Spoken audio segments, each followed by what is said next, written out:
Rádio Rio de Janeiro, a emissora da Fraternidade, passa a apresentar Luz na Penumbra, programa que leva ao seu coração a mensagem da doutrina espírita.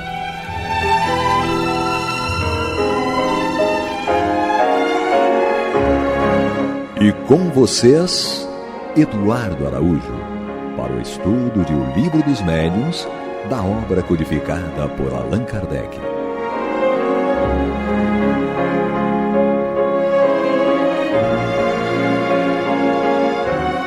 Olá, prezados amigos da Rádio Rio de Janeiro, sejam todos muito bem-vindos. Está entrando no ar o programa Luz na Penumbra, com estudos de O Livro dos Médiuns de Allan Kardec, comigo Eduardo Araújo, com ela Maria de Fátima Miranda. Que Jesus nos conduza. E Paulo Renato. Deus nos abençoe. Tá com um casaco preto bonito, parece de caçador de fantasma, né? Só botar a logo aí que vai ficar bonito. É um casaco antigo, já tá se E o pessoal tá muito interessado aí, todo mundo que tá com fantasma nas suas casas. Deixa ele.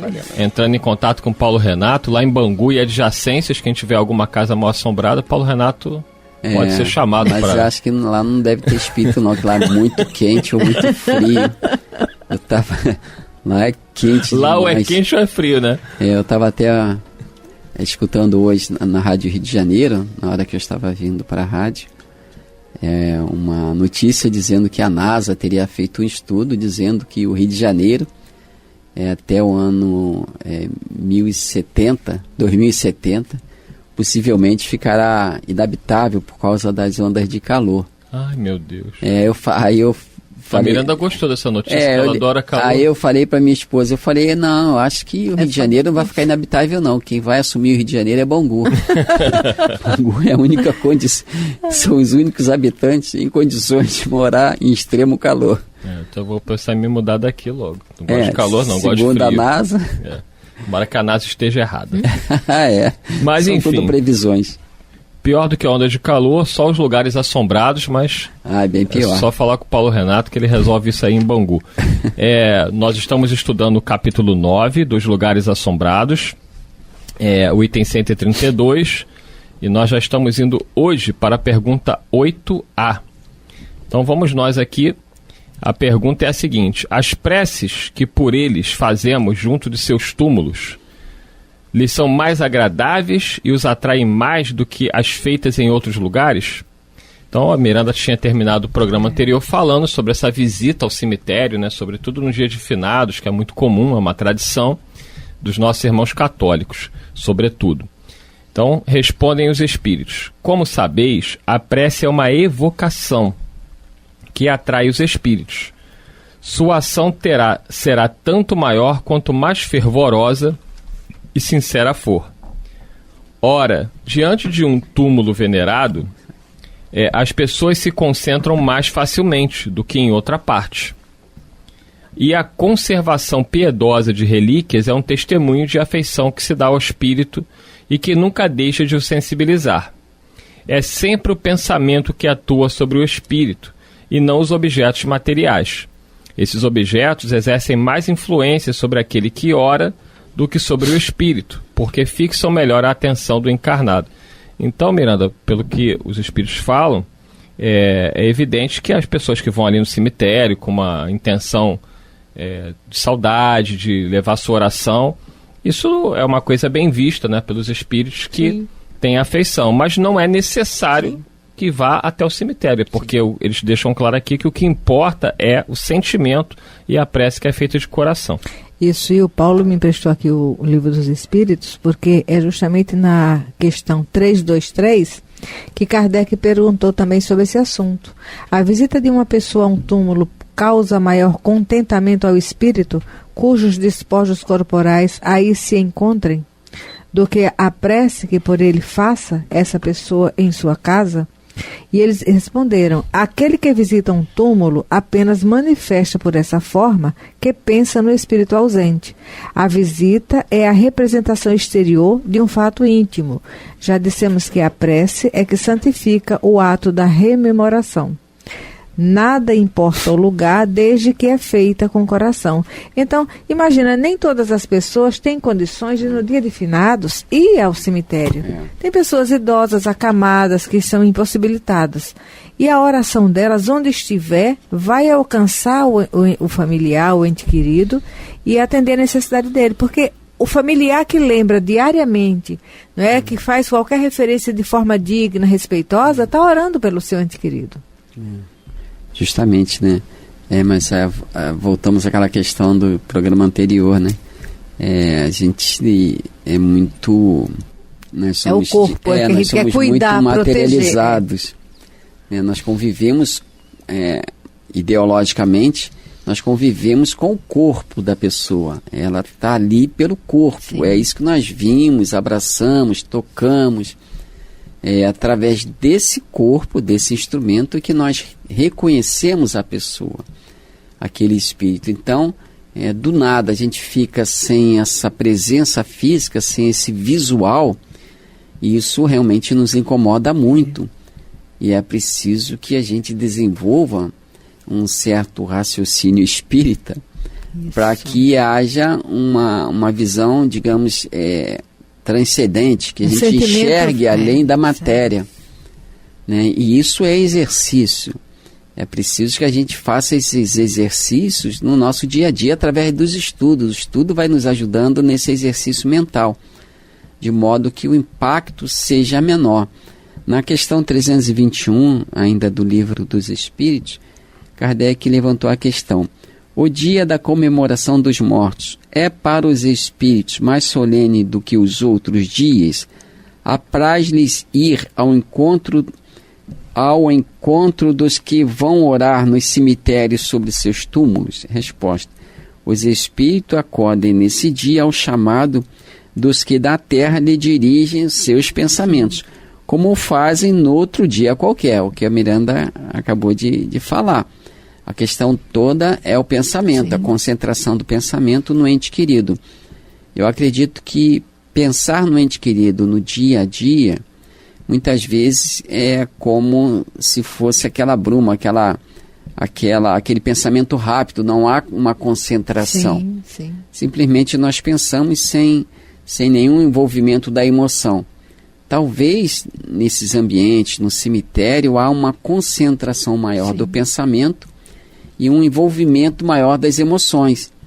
Eu acho que essas forças conjugadas atraem, quando possível, aquele ente querido, né? Porque não é só o pensamento para atrair, é preciso que esse pensamento tenha uma motivação, né? E essa motivação precisa de concentração.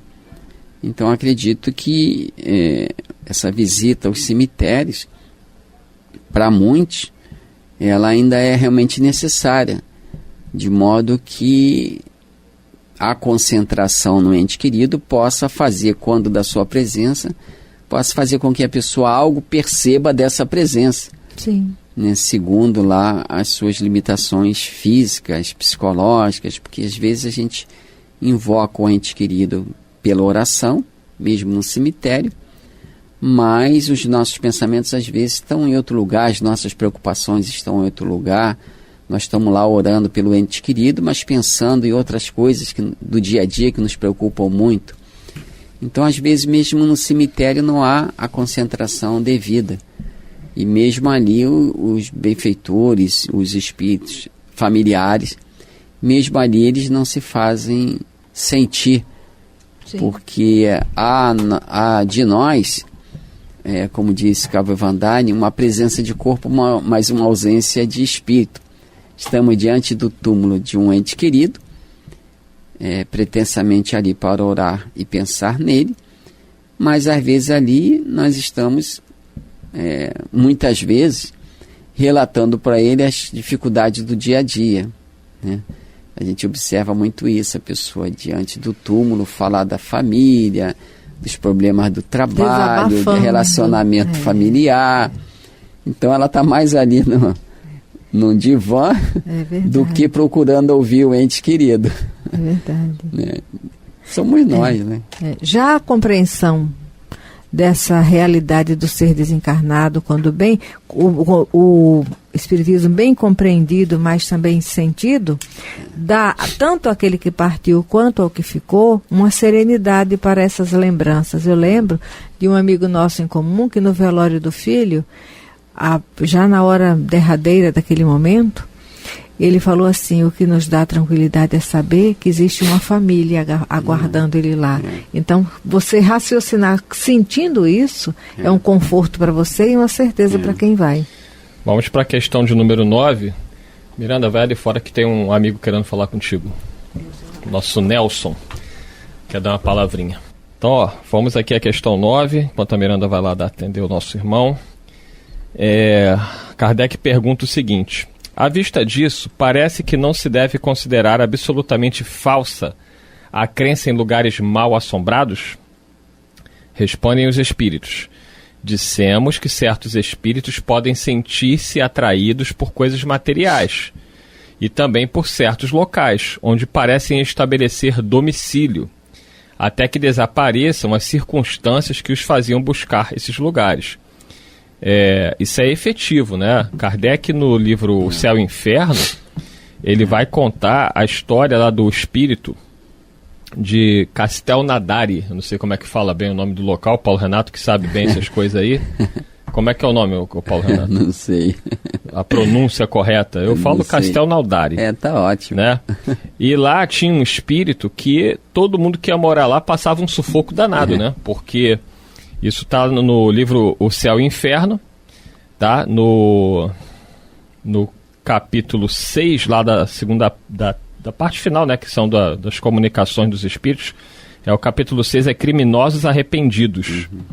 É o espírito de Castelnaudary. É assim que eu leio a portuguesada. Tá ótimo. Né? E Kardec descobre, né, que esse espírito que habitava a casa foi no ano de 1608. Ele assassinou o próprio irmão por motivos de ciúme, terrível ciúme, degolando o irmão durante o sono. E alguns anos mais tarde ele também havia assassinado a esposa. Esse espírito ele era visto, né?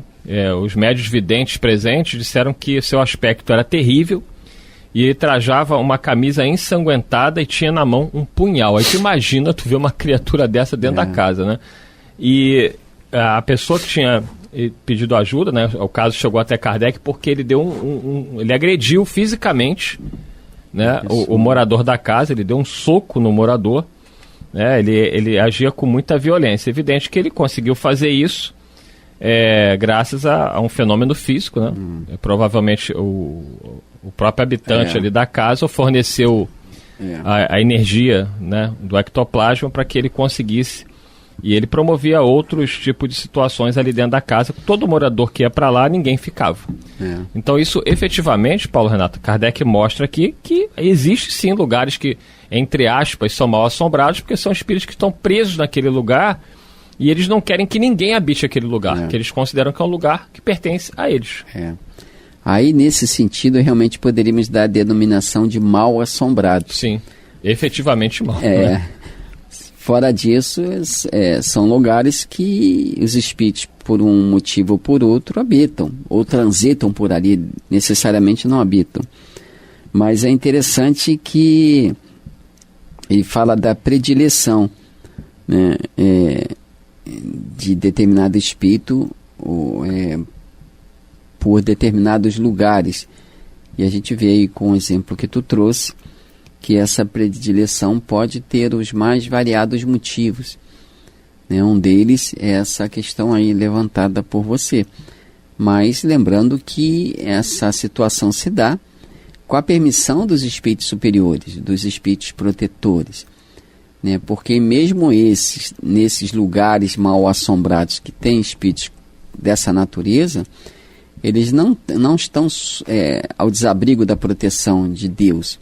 Existem espíritos familiares, inclusive, que os amam e que procuram conduzir o seu raciocínio para o bem.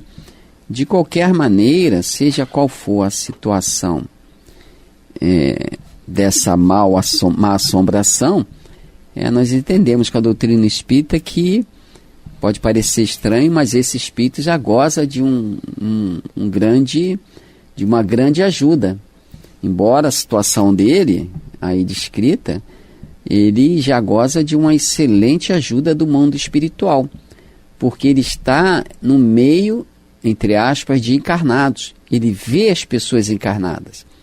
Ele está num ambiente que lhe é familiar, embora com todo o sofrimento dele. A gente não consegue avaliar o motivo, né, as justificativas dos espíritos superiores, mas pelo que nós sabemos na doutrina espírita, a situação dele seria bem dolorosa se ele estivesse em determinados ambientes na esfera espiritual, né, naqueles ambientes de treva, de dor, de sombras. E mesmo na esfera espiritual, se ele estivesse isolado, sem possibilidade de ver, de ouvir ninguém. Nós sabemos que isso existe na esfera espiritual. Então, seja por que motivo seja a presença dele ali, eu acredito que ele, só pelo fato de estar ali, mesmo dentro dessas circunstâncias, eu acredito que ele já goza de uma excelente ajuda espiritual. Recebe, sem o perceber, um grande benefício. Então, aquele ambiente talvez seja o seu processo de purificação. O próprio ambiente em que ele delinquiu vai favorecer a ele as reflexões necessárias para que o leve ao arrependimento e o desejo de reparação. Então, é bom se respeitar esses ambientes e as pessoas desencarnadas que ali estão. Muitas vezes, podemos também considerar que esses a quem ele agrediu, ao menos no momento, tivessem alimentando ódio, aversão de alguém, porque ele encontrou o elemento fluídico necessário à manifestação que ele fez da agressão. Se aquela pessoa estivesse entrado ali naquele ambiente com o pensamento do bem, né, de alguma forma, isento do ódio, ele não encontraria elementos necessários. Então, se ele fez o que fez, digamos que o morador armou a mão dele. De alguma maneira. De alguma maneira. E é interessante, vale até a pena a gente ler, só um trechinho, lembrando que está no livro O Céu e o Inferno, de Allan Kardec, na segunda parte, o capítulo 6, que é Criminosos Arrependidos, é o espírito de Castel Naudari. E é descrito da seguinte forma: Kardec diz o seguinte: numa pequena casa perto de Castel Naudari, ocorriam barulhos estranhos e manifestações diversas que levaram a considerá-la como assombrada por algum gênio mau. Por conta disso, essa casa foi exorcizada em 1848, e nela colocaram um grande número de imagens de santos. Então, querendo habitá-la, o senhor D mandou fazer reparos e retirar as imagens. Depois de alguns anos, ali ele morreu subitamente. Seu filho, que a ocupa atualmente, ou pelo menos a ocupava até pouco tempo, recebeu certo dia, ao entrar num aposento, forte bofetada de mão invisível. Como estivesse completamente só, não duvidou que proviesse de uma fonte oculta. Agora não quer mais ficar lá e vai deixá-la definitivamente. Há, na região, a tradição segundo a qual um grande crime fora ali cometido, que foi, como eu disse, né, o espírito foi evocado, né, na Sociedade de Paris em 1859. E depois Kardec descobriu que tudo tinha se originado no ano de 1608. Nossa. Olha quanto tempo. E isso é interessante, Paulo Renato, né? Uma situação ocorrida no início do século XVII. Né? O que o Miranda está olhando com essa... Você vai mostrar a sua foto magrela, deu 50 mil. Eu já estou sabendo. Já estou sabendo aqui da novidade de Maria de Fátima Miranda. Então, assim, o início do século XVII, né, no ano de 1608, e foi justamente no ano de 1859 que esse espírito ainda estava na casa ainda. É muito tempo, hein, Paulo Renato? O que leva um espírito a ficar tanto tempo preso a uma casa? Né? O que Kardec pôde descobrir ali com os espíritos é que ele havia assassinado o irmão e depois a esposa dentro daquela casa. É interessante. Kardec tem uma série de perguntas aqui no Livro dos Espíritos, quando fala sobre duração das penas futuras, né, sobre expiação e arrependimento. Na questão 1004, ele pergunta assim: em que se baseia a duração dos sofrimentos do culpado? Aí a primeira frase dos Espíritos, primeiro parágrafo é assim, diz assim: no tempo necessário a que se melhore, sendo o estado de sofrimento ou de felicidade proporcionado ao grau de purificação do espírito. A duração e a natureza de seus sofrimentos depende do tempo que ele gaste em melhorar-se. Ele vem respondendo. Então é interessante que aquele espírito que estava ali, ele também sofria, né? Talvez naquele processo que vai desaguar no arrependimento. Então ele resistia ao remorso, ele possivelmente resistisse ao arrependimento, tentando criar elementos que justificassem. 200, eu fiz aqui as contas, 251 anos. Parece muito tempo, né? Mas no campo mental dele é o dia de hoje, ou o dia de ontem. 251 anos que esse espírito estava preso ao remorso dos crimes que ele praticou naquela casa. Isso. Quer dizer, para ele o tempo não passou, porque é a sua vivência mental. Ele está preso naquele tempo das circunstâncias que o infelicitaram. Então é interessante considerar isso, porque ele sofria. Quem chegasse ali e visse ou sentisse aquelas perturbações, talvez só considerasse o espírito como um malfeitor, um espírito que agride, um espírito criminoso, e não considerasse o sofrimento que estava dentro da alma dele para modificá-lo. Então é interessante essas questões do Livro dos Espíritos quando fala sobre duração das penas futuras. A gente está falando, Miranda, desse espírito que está lá no céu e inferno, né, que é o dos criminosos arrependidos, que é o espírito de Castelnaudary, que ele matou o irmão e depois ele matou a esposa dentro da própria casa e ficou 250 anos ali preso. E todo morador que ia para lá, ele criava um inferno na vida, porque ele não queria ninguém dentro daquela casa, né? Ele se apresentava com a camisa ensanguentada e um punhal na mão. Estava preso em si mesmo. Preso em si mesmo. Mas efetivamente, como diz Kardec, até o Paulo Renato comentou, efetivamente essa era uma casa mal assombrada. Pela energia que estava ali presa. Porque ele não queria que ninguém habitasse aquela casa e ele agia com ferocidade a quem tentasse morar ali. Não lembra do filme Os Outros, que retrata uma situação assim? Eu também pensei nesse filme, só não lembrava do nome. Eu preciso rever esse filme. É muito bom. Agora, com essa compreensão, depois... Porque depois que a gente chega no final do filme, parece dar vontade de ver tudo de novo, para entender.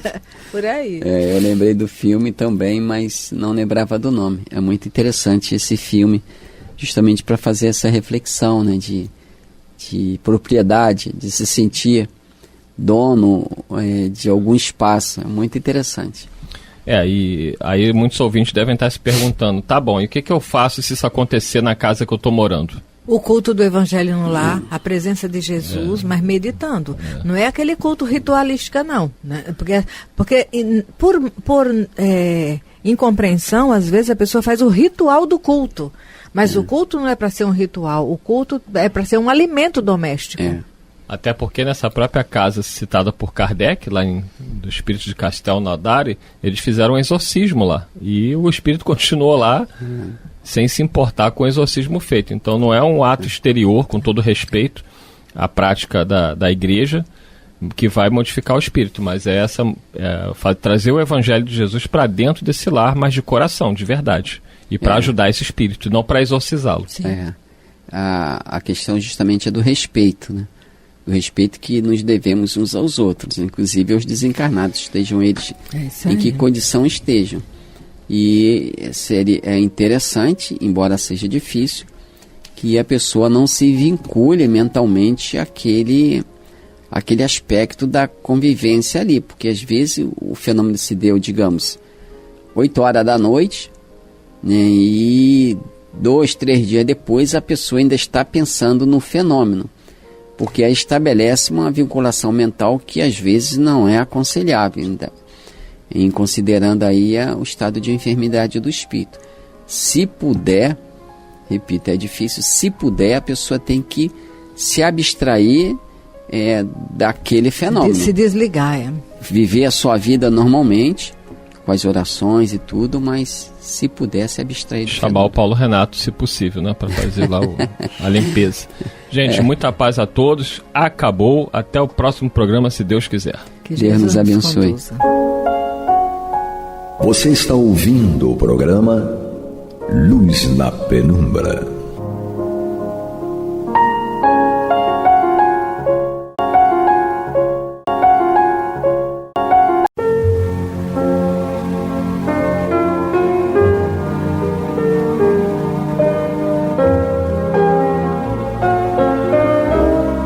A Rádio Rio de Janeiro está levando ao seu lar e ao seu coração a mensagem consoladora da doutrina espírita, através do programa Luz na Penumbra. E agora com vocês, Amaury Santos e Astênio Oliveira, para comentar os textos da Revista Espírita de Allan Kardec no período de 1858 a 1868. Olá, amigos, meus irmãos, sejam bem-vindos a mais uma Revista Espírita de 1858 a 1868. Estamos estudando, estamos avaliando e adquirindo conhecimentos. Não esqueçam do Clube da Fraternidade. Contribuam. 3386-1422. 3386-1422. Astênio, sim. Onde paramos? Nós estamos estudando a Revista Espírita de novembro de 1858. E no nosso último programa, nós estávamos estudando um assunto muito interessante, que era sobre o médium pintor. Só que para a gente dar continuidade hoje, a gente vai ter que voltar um pouquinho atrás, porque se a gente pegar exatamente do parágrafo, né, onde nós paramos, ninguém vai entender absolutamente nada. Então, é verdade. Para poder entender, a gente tem que voltar um pouquinho atrás. Então era a respeito de um médium pintor, e Kardec extraiu esse texto que ele publicou aqui, do Espiritualiste de Nova Orleans. Então não é um texto escrito por Allan Kardec, né? Sim. Então, para que a gente possa entender mais ou menos, sem ter que voltar totalmente atrás, a partir de um determinado ponto que nós vimos no nosso último programa, o editor do Espiritualiste de Nova Orleans estava dizendo o seguinte: em maio último, o senhor E. Rogers, de Carditon, Ohio, que, como sabeis, é médium pintor, então o Rogers é que é médium pintor, e faz retratos das pessoas que não mais se encontram neste mundo, acaba de passar alguns dias em minha casa. Então, esse médium, que passou uns dias na casa do editor aqui do Espiritualista de Nova Orleans, ele fazia retratos de pessoas que não mais se encontravam no mundo. Obviamente, pessoas que ele nunca tinha visto, já tinham desencarnado há anos, eram de outros países, né? Então, isso era uma prova contundente da espiritualidade. Né? Exatamente. Até porque ele próprio era alfaiate, esse seu Rogers aqui, né? Ele completamente alheio, né? Não sabia dar um risco por conta própria, né? Então, só na condição de médium que ele conseguia pintar, né? Bom, aí prossegue dizendo o seguinte: durante sua curta estada, sofreu a influência, quando ele chama influência aqui como se fosse incorporação, algo assim, né? Sofreu a influência de um artista invisível, que se fazia passar por Benjamin West. Então, o pintor desencarnado era Benjamin West, pintando alguns belos quadros em tamanho natural, assim como alguns outros de qualidade menos satisfatória. Eis algumas particularidades relativas a 2 desses retratos. Foram pintados pelo dito senhor E. Rogers, então aqui é o médium, tá certo? Sim. Então foram pintados pelo dito senhor E. Rogers num quarto escuro, ou seja, ele além de... Não via nada, ele, né? além de ser analfabeto em pintura, em desenho, ele estava num quarto escuro, exatamente. Não conseguia ver nada. Em minha casa, no curto intervalo de 1h30, tempo esse do qual cerca de meia hora decorreu sem que o médium tivesse sido influenciado, e que aproveitei para examinar seu trabalho ainda não terminado. Então ele estava pintando e de repente é como se o espírito pintor tivesse se afastado e ele não conseguiu produzir mais nada. Mais uma prova de que não era ele. Que se fosse ele não precisava parar. Exatamente. Né? Bom, Rogers caiu novamente em transe e concluiu esses retratos.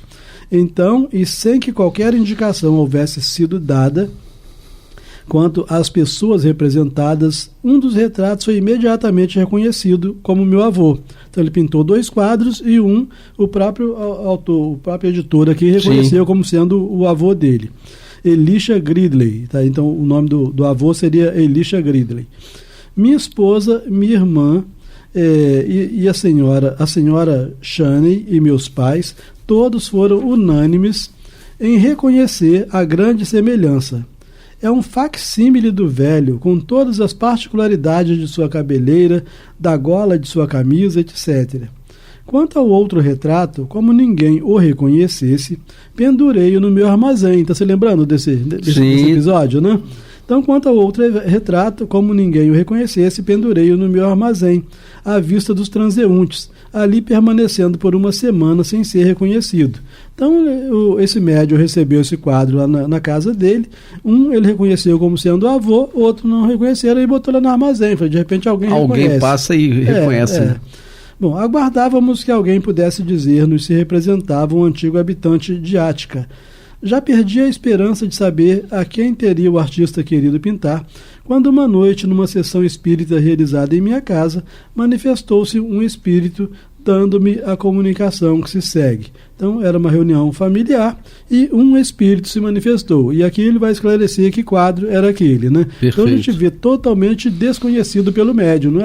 Não era conhecido nem pela família onde o médium estava, nessa coisa toda. Bom, aí esse espírito então diz o seguinte: meu nome é Horace Gridley. A gente vê que é o mesmo sobrenome do autor aqui, do editor aqui, então é parente dele, né? Meu nome é Horace Gridley. Deixei meus despojos há mais de 5 anos. Morei muitos anos em Natchez, Mississippi, onde fui xerife. Se lembra que eu falei até que xerife também pode estar numa boa condição, né? É isso mesmo. Meu único filho ainda mora lá. Sou primo de vosso pai. Podereis obter outras informações a meu respeito por intermédio do vosso tio, o Sr. Gridley, de Brownsville, Tennessee. O retrato que observais em vosso armazém é meu, a época em que vivia na Terra, pouco antes de passar a esta outra existência mais elevada, melhor e mais feliz. Então, apesar ele era uma pessoa apesar de ter sido xerife, aparentemente boa. Justa, né? Exatamente. Ele se parece comigo. Então, esse que está no quadro se parece com ele, né? Ele se parece comigo, pelo menos tanto quanto me foi possível retomar a fisionomia de então.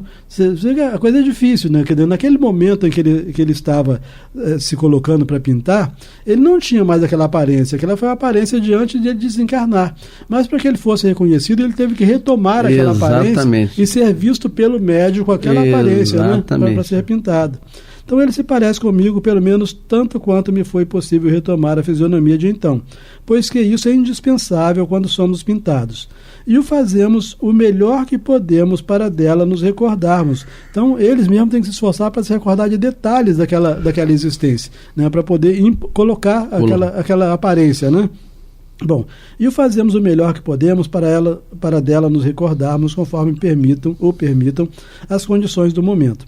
O retrato em questão não foi concluído como eu gostaria. Há algumas imperfeições leves que o Sr. West diz provirem. O West é o pintor desencarnado, tá? Que o Sr. West diz provirem das condições sob as quais se achava o médium. Mesmo assim, enviai o retrato a Natchez para que seja examinado. Então, creio que reconhecerão.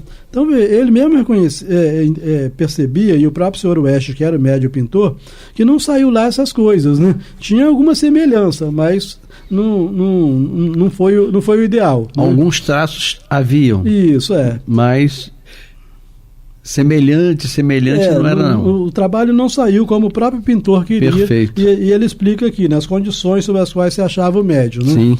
Bom, os fatos mencionados nessa comunicação eram por mim completamente ignorados, assim como os de todos os moradores de nossa região. Certa vez, há muitos anos, ouvira dizer que meu pai tinha um parente naqueles lados do vale do Mississippi, embora nenhum de nós soubesse o seu nome e o endereço em que vivia, nem mesmo se já havia morrido. Somente vários dias mais tarde fiquei sabendo pelo meu pai, que habitava em Delphi, a 40 milhas daqui, qual havia sido o local de residência de seu primo, e de quem não ouvira mais falar há quase 60 anos. Poxa! Então não tínhamos pensado absolutamente, e aquela teoria, né, dos contraditores da doutrina espírita, que o médium só capta aquilo que está no pensamento das pessoas presentes, né? Exatamente. Onde é que isso aqui estaria no pensamento de alguém presente naquela reunião, né? Bom, não tínhamos pensado absolutamente em pedir retratos de família. Simplesmente coloquei diante do médium uma nota escrita que continha uma vintena de nomes de antigos moradores de Ática, não mais pertencentes a este mundo, na expectativa de obter seu retrato de algum deles. Julgo, pois, que todas as pessoas sensatas admitirão que nem o retrato nem a comunicação de Horace Gridley resultaram de uma transmissão de nosso pensamento ao médium. Aliás, o Sr. Rogers, por certo, jamais conheceu qualquer dos homens cujos retratos pintou, e provavelmente nunca ouvira falar de nenhum deles, pois que é inglês de nascimento, veio para a América há 10 anos e jamais ganhou o Sul além de Cincinnati, enquanto Horace Gridley, ao que eu saiba, nunca viajou ao norte para além de Memphis, no Tennessee, nos últimos 30 ou 35 anos de sua existência. Ignoro se algum dia visitou a Inglaterra, mas isso só poderia ter ocorrido antes do nascimento de Rogers, considerando-se que este não tem mais que 28 a 30 anos. Então o médium não tinha mais que 28 a 30 anos. Quanto a meu avô, falecido há cerca de 19 anos, nunca saiu dos Estados Unidos e, de qualquer forma, jamais mandara fazer seu retrato. Então, muitos detalhes, né, para mostrar que não era transmissão de pensamento de ninguém. São provas, né? Absolutas, né? E alguém conviver com uma prova dessa deve dar uma sensação incrível, né? Bom, agora sim, nós terminamos aqui no nosso último programa. Mas vê que se a gente não tivesse voltado atrás, ia ficar difícil ninguém entender ia lembrar, e difícil entender o próximo parágrafo, né? Então, a partir de agora, já são fatos novos, né? Desde que recebi a comunicação acima transcrita, qual comunicação? Desse espírito que se manifestou lá na casa dele, para dizer que aquele quadro era dele, aquela imagem era dele, né? Então, desde que recebi a comunicação acima transcrita, escrevi ao Sr. Gridley de Braunschweig, vindo sua resposta corroborar o que havíamos sabido por meio da comunicação do espírito. Além disso, obtive o nome da única filha de Horace Gridley. Então, Horace Gridley era o espírito pintado, tá certo? Sim. Bom, então, além disso, obtive o nome da única filha de Horace Gridley, que é a senhora L.M. Peterson, ainda residindo em Natchez, onde seu pai morou durante muitos anos. Segundo meu tio, o Sr. Horace teria falecido há cerca de 6 anos em Houston, no Texas. Realmente, na comunicação, ele disse que deixou a terra há mais de 5 anos, né? Bom, então eu escrevi a senhora Peterson, minha prima recém-descoberta, então ele nunca soube nem que ele tinha uma prima. Nunca via. Então escrevi a senhora Peterson, minha prima recém-descoberta, enviando-lhe uma cópia daguerreotipada do retrato que nos diziam ser seu pai. Na carta a meu tio, de Braunschweig, nada havia dito a respeito do objetivo principal de minhas pesquisas, como nada dissera a senhora Peterson. Nem porque ele enviava o retrato ou como o obtivera, nem que pessoa representava. Então ele mandou o retrato para ela sem falar absolutamente nada, né? Como se ela perguntasse... Para pesquisar mesmo. né? Como se ela perguntasse, mas por que esse cara está me mandando esse retrato, né? Bom, simplesmente perguntei à minha prima se nele reconhecia alguém. Respondeu-me que, por certo, não poderia dizer de quem era o retrato, embora me assegurasse que era parecido com seu pai na época de sua morte. Então, como o próprio pintor lá desencarnado disse que não tinha ficado lá essas coisas, né? Então ela falou assim, os traços eram do pai dela. Exatamente. Né? Sem que esse editor aqui tenha dito nada para ela a respeito da possibilidade de ser o pai, essa coisa toda. Bom, escrevi-lhe logo depois para dizer que o tomáramos também pelo retrato de seu pai, mas sem dizer-lhe como o havíamos obtido. E a prima sabia que ele não conhecia o pai dela, não conheceu o pai dela, né? Então ele está dizendo assim, realmente para nós também era seu pai, que ele nunca viu o pai dela, né? Bom, a réplica de minha prima, réplica é a resposta, né? A réplica de minha prima dizia, em suma, que na cópia que lhe enviara, todos haviam reconhecido seu pai, antes que eu lhe dissesse que era ele mesmo que estava ali retratado. Então, não só ela, mas todos a quem ela apresentou... As testemunhas, né? A que ela apresentou a cópia, retrato, né? Reconheceram o pai dela, né? Perfeito. Bom, minha prima demonstrou muita surpresa de que eu tivesse um retrato de seu pai, quando ela própria não tinha nenhum, e que ele jamais havia dito que mandara fazer o seu próprio retrato. E naquela época, né? Sim. Né? E pior que nós estamos vivendo uma época agora, pior, né? Que a gente bota tudo no celular, depois perde tudo. Né? Bom, então, voltando aqui um pouquinho. Minha prima demonstrou muita surpresa de que eu tivesse um retrato de seu pai, quando ela própria não tinha nenhum, e que ele jamais havia dito que mandara fazer o próprio retrato, não importa por quem. Acreditava que não existisse nenhum e se mostrou bastante satisfeita com a minha remessa, principalmente por causa dos filhos que tinham grande veneração pela memória do avô. Então, os filhos, crianças, né, ouviam falar do avô. Mas não tinham absolutamente fotos, nada? Não tinha como ter a imagem do avô. Exatamente. Né? E agora tinham. Agora tinham. Bom, enviei-lhe então o retrato original, autorizando-a a ficar com ele, caso lhe agradasse, mas não lhe disse ainda como o havia obtido. As principais passagens de sua resposta são as seguintes. Então aqui é a prima dele respondendo depois dessa segunda carta que ele mandou o retrato original, né? Ela diz, recebi vossa carta, assim como o retrato de meu pai, que me permitis guardar caso se assemelhe bastante com ele. Com certeza é muito parecido, e como nunca tive outro retrato dele, vou conservá-lo comigo, já que o consentis. Aceito muito reconhecida, embora a mim pareça que meu pai fosse melhor que isso, quando gozava de boa saúde. Então, mas isso lá o próprio pintor já tinha dito lá atrás, que não tinha ficado lá essas coisas. Bom, antes do recebimento das duas últimas cartas da senhora Peterson, quis o acaso que o senhor Hedges, então Hedges é uma figura nova aqui, tá? Então, antes do recebimento das duas últimas cartas da senhora Peterson, quis o acaso que o senhor Hedges, outrora residindo em Natchez e hoje morando em Delphi, bem como o senhor Eving, recém-chegado de Vicksburg, no Mississippi, vissem o retrato em questão e o reconhecessem como de Horace Gridley, com quem ambos haviam travado relações. Então aqui foram dois amigos que viram o retrato, né, e confirmaram. Acreditando que esses fatos são muito significativos para permanecer em silêncio, senti-me na obrigação de os comunicar com vistas à publicidade. Ao escrever este artigo, garanto haver tomado todas as precauções quanto à sua perfeita correção. Então, aqui termina o texto escrito pelo editor, né, do Espiritualista Nova Orleans. Aí vem uma pequena observação do Allan Kardec, em que ele diz o seguinte: já conhecemos os médiuns desenhistas.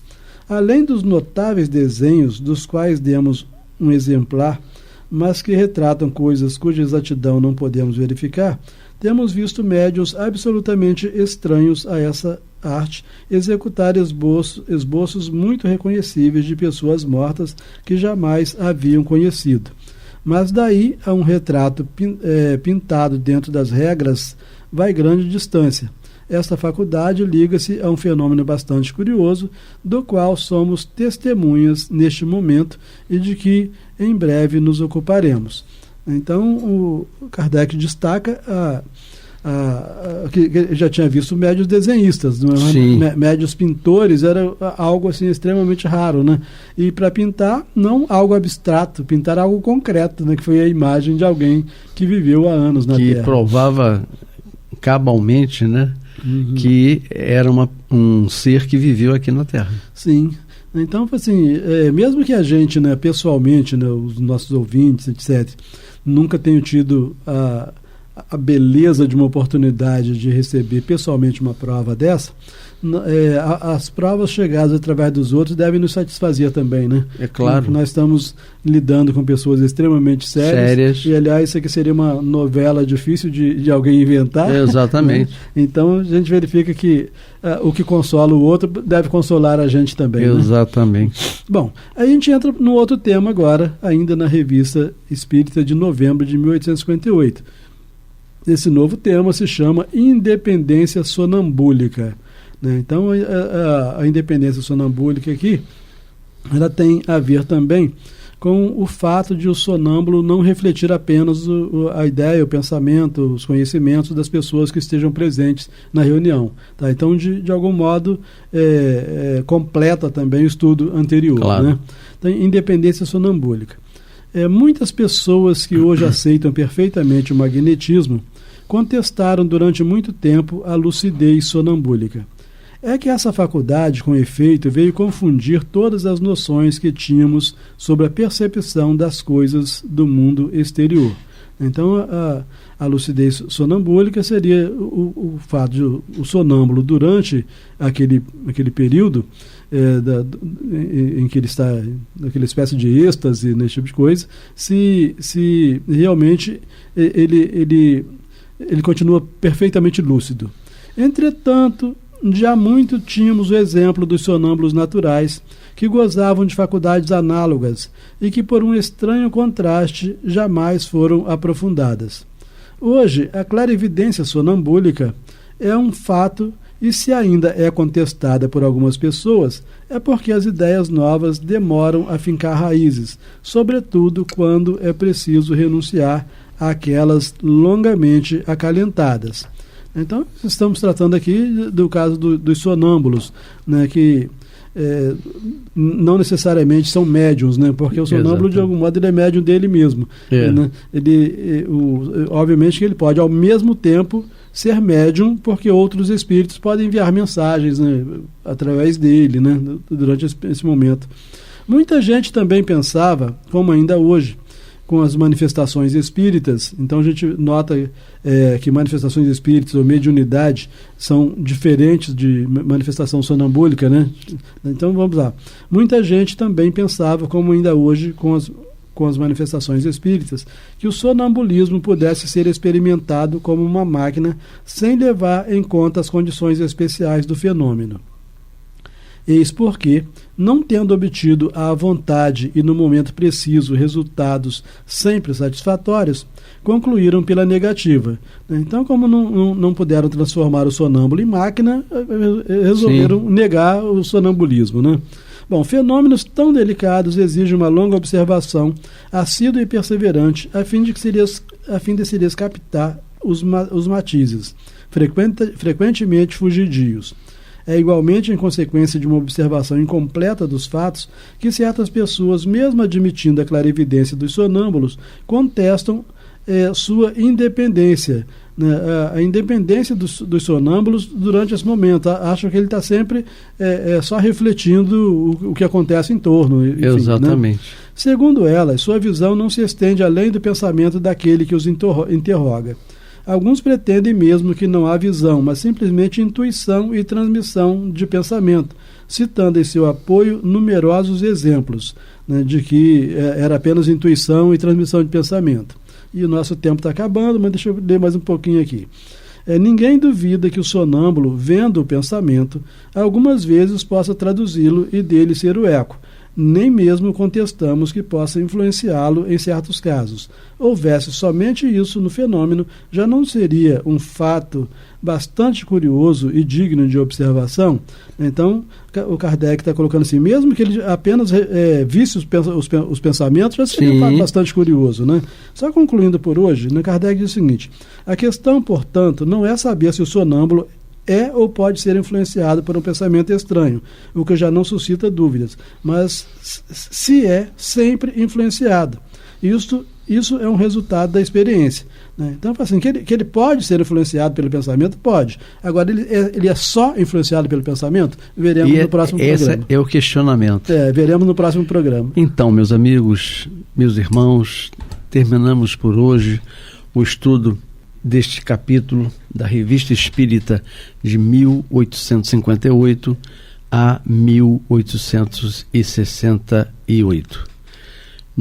Eu, Amaury Santos e Astênio Evangelista de Oliveira. Lembrando a vocês que auxiliem o Clube da Fraternidade 3386-1422. Muita paz.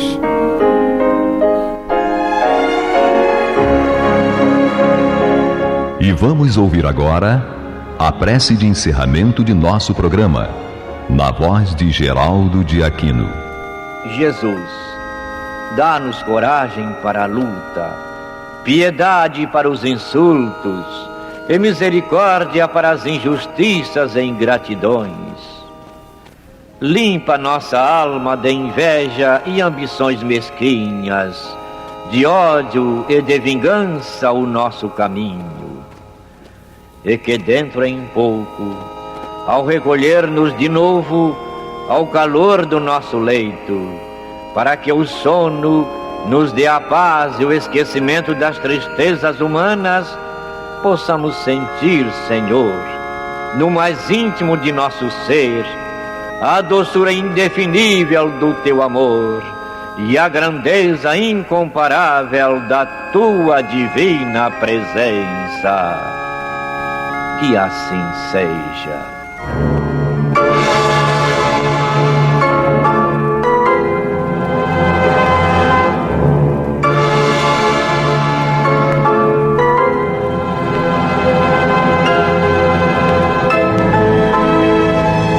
Acabamos de apresentar o programa Luz na Penumbra, que voltará a ser apresentado amanhã às 21 horas nesta emissora.